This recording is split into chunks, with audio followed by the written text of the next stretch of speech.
स्वाती काय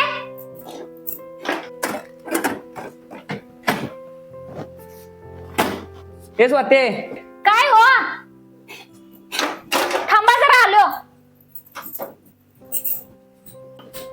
काय अगं माझ्या गाडीची किल्ली सापडून झाल्या.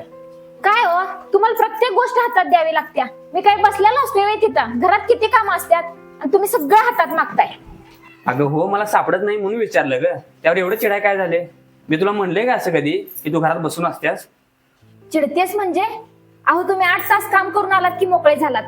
तसं आम्ही एक दिवस भाकरी करायची सोडली ना तर उपाशी राशीला. घ्या तुमचं तुम्ही शोधून. मी जातो कामात मला.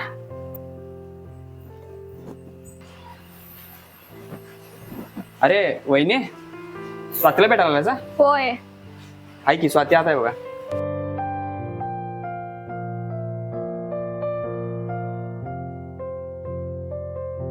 स्वाती ए स्वाती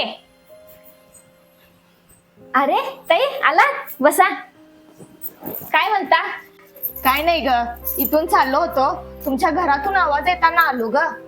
ते होय रोजच आहे आमचं.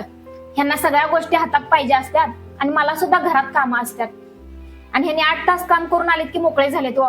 पण आपण एक दिवस भाकरी करायची सोडली तर आपले नवरे उपाशी बसतील. अगं स्वाती, दादा चांगलं काम करतात, तुला काही कमी सुद्धा पडू देत नाहीत ग. आणि तुला उलटही कधी बोलत नाहीत. हो कमवतात की, पण आपण पण काय बसून असतोय काय? स्वाती, पुरुष आपला संघर्ष कधीच सांगत नाही ग.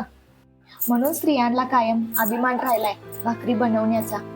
पण हे विसरू नकोस, भाकरी बनवायच्या आधी भाकरी कमवायला लागते.